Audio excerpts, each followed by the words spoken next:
আসসালামু আলাইকুম রহমতুল্লাহি ওবরাকাতু। সহি হাদিসে এসেছে, যে ব্যক্তি জিকির করে সে জীবিত, আর যে ব্যক্তি জিকির করে না সে মৃত। সুপ্রিয় দর্শক, আমরা সর্ব অবস্থায় মহান রব্বুল আলমিনের জিকির করতে পারি।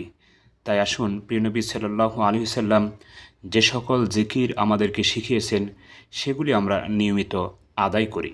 সুপ্রিয় দর্শক, এমন একটি গুরুত্বপূর্ণ জিকিরের কথা বলবো, যে জিকিরটি করলে কোটি কোটি নেকি হবে এবং শয়তান সারাদিন জিকিরকারীর ধারে কাছেও আসতে পারবে না।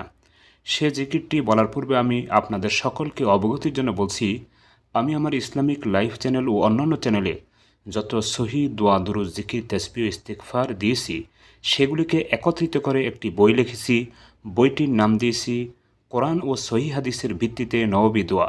বইটিতে প্রায় ৭০০ সহি দোয়া দুরুদ জিকির তাসবিহ ইস্তিগফার রয়েছে।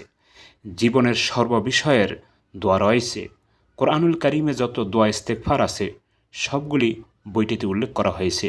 প্রত্যেকটি দোয়া ইস্তেগফারের বাংলা উচ্চারণ, অর্থ এবং সে সম্পর্কিত ফজিলত ও হাদিস উল্লেখ করা হয়েছে, এবং হাদিসটি সহি কিনা সেটি নিয়েও আলোচনা করা হয়েছে। সুপ্রিয় দর্শক, আশা করি এমন একটি বই যদি আপনাদের হাতে থাকে তাহলে দোয়া দুরুদ জিকির তাসবিহ ইস্তেগফার এর জন্য আর অন্য কোনো কিছুর প্রয়োজন হবে না।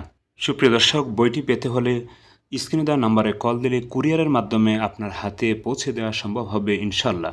সুপ্রিয় দর্শক, হযরত আবু হুরায়রা রাদিয়াল্লাহু আনহু বলেন, রাসূলুল্লাহ সাল্লাল্লাহু আলাইহি ওয়াসাল্লাম বলেছেন, যে ব্যক্তি এই জিকিরটি ১০০ বার করবে সে ব্যক্তির আমলনামায় ১০০টি নেকি লেখা হবে, ১০০টি গুনাহ মাফ করে দেওয়া হবে, এবং ওই ব্যক্তি সকালে ১০০ বার আদায় করলে সারাদিন শয়তান থেকে সে নিরাপদ থাকবে, এবং 10টি গোলাম আজাদ করা সমান সওয়াব তার আমলনামায় লেখা হবে।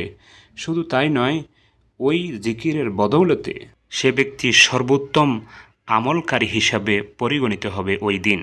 সুপ্রিয় দর্শক, আসুন ওই জিকিরটি জানি এবং তার উপর আমল করি।